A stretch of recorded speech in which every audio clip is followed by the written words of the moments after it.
നമസ്കാരം. കമ്മ്യൂണിസത്തിൻ്റെ ഈറ്റില്ലമായിരുന്നു ഇന്ത്യയിൽ പശ്ചിമ ബംഗാൾ. 33 കൊല്ലം ആ സംസ്ഥാനം തുടർച്ചയായി CPM ഭരിച്ചു. ജ്യോതി ബാസുവും ബുദ്ധദേവ് ഭട്ടാചാര്യയും മുഖ്യമന്ത്രിയായി. പക്ഷേ പിന്നീട് 34 വർഷത്തെ ആ ഒരു ഭരണം, ആ സംസ്ഥാനത്തുണ്ടാക്കിയ ഒരു നാശം, അത് വളരെ ഭീകരമാണ്. അത് നമുക്ക് ചിന്തിക്കാൻ കഴിയുന്നതിനും അപ്പുറമാണ്. ഒരു തലമുറയെ തന്നെ ഇല്ലാതാക്കി, അവിടുത്തെ കൃഷിഭൂമികൾ ഇല്ലാതാക്കി, അവിടുത്തെ ജനങ്ങളുടെ തൊഴിൽ നഷ്ടപ്പെടുത്തി. അങ്ങനെ വളരെ വ്യാപകമായിട്ടുള്ള ഒരു നാശനഷ്ടങ്ങളാണ് CPMൻ്റെ 33 കൊല്ലത്തെ ഭരണം പശ്ചിമ ബംഗാളിൽ ഉണ്ടാക്കിയത്. സമാനമായ അവസ്ഥയാണ് കേരളത്തെയും കാത്തിരിക്കുന്നത്.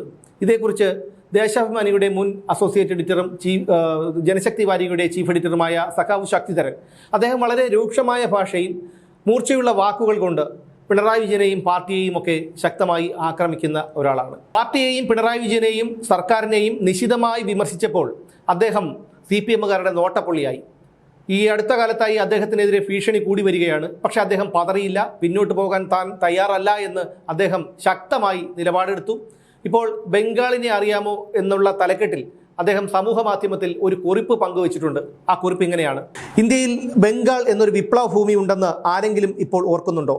ജ്യോതി ബസു എന്ന പേരിൽ സാർവദേശീയമായി അറിയപ്പെട്ടിരുന്ന ഒരു കമ്മ്യൂണിസ്റ്റ് നേതാവ് അവിടെ ഉണ്ടായിരുന്നു എന്ന് ആരെങ്കിലും ഇന്ന് ഓർക്കുന്നുണ്ടോ?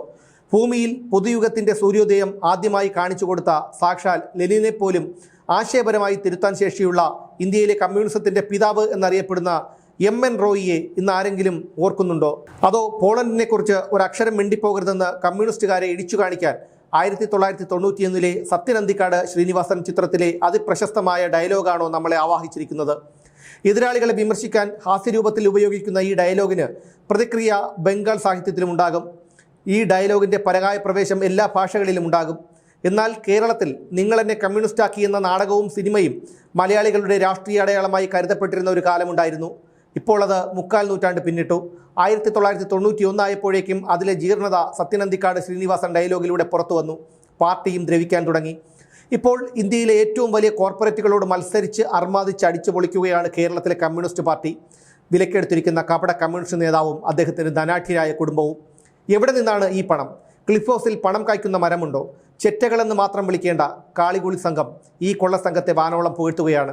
ഒരു ഹൈക്കോടതി ജഡ്ജി തന്നെ വെട്ടിത്തുറന്ന് പറഞ്ഞു, ഈ ഇരിക്കുന്നത് കേരളത്തിലെ ഏറ്റവും വലിയ മാഫിയാണെന്ന്. എന്നിട്ടും ജനങ്ങൾ അദ്ദേഹത്തെ കൂസലില്ലാതെ ചുമന്നു.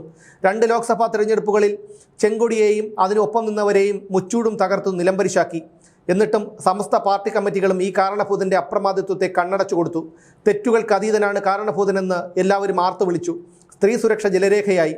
5000 അഭിസാരികകളെ കൊണ്ടുവച്ച് പൊറപ്പിക്കുന്നവനാണ് ഈ സാമ്രാജ്യത്തിലെ കിരീടം വയ്ക്കാത്ത രാജാവെന്ന് കാരണഭൂതനും പുത്രിയും പരസ്യമായി പ്രഖ്യാപിച്ചു. എന്നിട്ടും ജനം പഠിച്ചില്ല.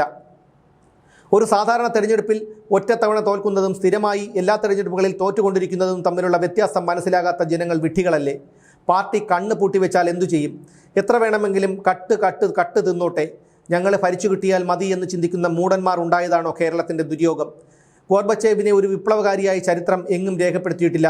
പിണറായി വിജയനെയും ചരിത്രത്തിൽ നിന്ന് പിന്നോട്ട് നടന്ന പ്രതിവിപ്ലവകാരിയായി ചരിത്രം രേഖപ്പെടുത്തു. TP ചന്ദ്രശേഖരൻ ലക്ഷണമൊത്ത വിപ്ലവകാരിയും പിണറായി വിജയൻ പ്രതിവിപ്ലവകാരിയുമാണ്.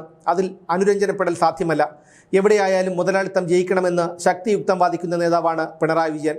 എന്തായാലും മുഖ്യമന്ത്രിക്ക് ആർജവത്തിൻ്റെ കണികയെങ്കിലും ഉണ്ടെങ്കിൽ പശ്ചിമ ബംഗാളിൽ ഇടതുപക്ഷത്തിൻ്റെ തെരഞ്ഞെടുപ്പ് പ്രചാരണ യോഗത്തിൽ പിണറായി വിജയൻ ചങ്കുറപ്പോടെ പ്രസംഗിക്കണം. CPMൻ്റെ ചരിത്രത്തിലെ ഏറ്റവും അവസാനത്തെ മുഖ്യമന്ത്രി പാറിപ്പറക്കുന്ന ചെങ്കൊടികൾ വെഞ്ചാമരം പോലെ വീശുമ്പോൾ പ്രസംഗിക്കുന്നത് കാണുന്നത് വിസ്മയ കാഴ്ചയല്ലേ? അത് മനസ്സിൽ നിന്ന് മാഞ്ഞു പോകുകയേയില്ല. ജനങ്ങളാൽ വെറുക്കപ്പെട്ടു പോയത് ഒരു തെറ്റല്ല, അതിലും വലിയ അപരാധങ്ങൾ ചെയ്തു കൂട്ടിയിട്ടുണ്ട്. പറിച്ചെടുത്ത ഒരു ജീവനും ആർക്കും തിരിച്ചു കൊടുക്കാൻ പറ്റില്ലല്ലോ. TPയുടെ മകൻ കേണപേക്ഷിച്ചില്ലേ, എൻ്റെ അമ്മയെങ്കിലും അപഹരിക്കാതെ എനിക്ക് വിട്ടുതരണമേ എന്ന്. ഇങ്ങനെയാണ് G ശക്തിധരൻ തൻ്റെ കുറിപ്പ് അവസാനിപ്പിച്ചിരിക്കുന്നത്. തീർച്ചയായും കേരളത്തിലും ഈ ഒരു അവസ്ഥ ആഗതമായിരിക്കുകയാണ്. പിണറായി വിജയൻ എന്ന ഏകാധിപതിയായ ധൂർത്തനായ ആഡംബരപ്രിയനായ നേതാവ്, കമ്മ്യൂണിസ്റ്റ് നേതാവ്, അദ്ദേഹം ഈ കേരളത്തെ കഴിഞ്ഞ 10 വർഷം പിന്നോട്ടടിച്ച 10 വർഷം അദ്ദേഹത്തിൻ്റെ ഈ ഭരണം കേരളത്തിലെ ജനങ്ങൾക്കുണ്ടാക്കിയ ഒരു ബുദ്ധിമുട്ടുകൾ ചില്ലറയല്ല. സർക്കാർ ഉദ്യോഗസ്ഥരും പോലീസും സാധാരണക്കാരായ ജനങ്ങളും അടക്കം ഇവിടെ നരകയാതന അനുഭവിക്കേണ്ട ഒരു സ്ഥിതിവിശേഷമുണ്ടായി.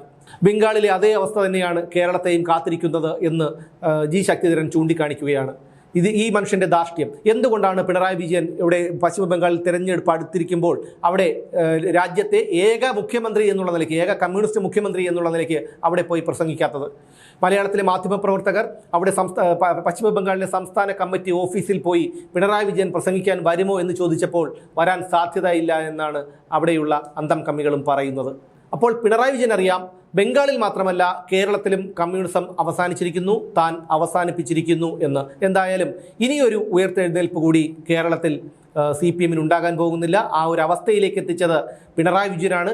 ഇപ്പോഴും അദ്ദേഹത്തിൻ്റെ മൂട് താങ്ങുന്ന, ആസനം താങ്ങുന്ന മരക്കഴുതുകളായ വിവരവും വെള്ളിയാഴ്ചയും ഇല്ലാത്ത അന്തം കമ്മികൾ എന്നെങ്കിലും ഈ സത്യം മനസ്സിലാക്കുമെന്ന പ്രതീക്ഷയോടെ നിർത്തുന്നു. വീണ്ടും കാണാം.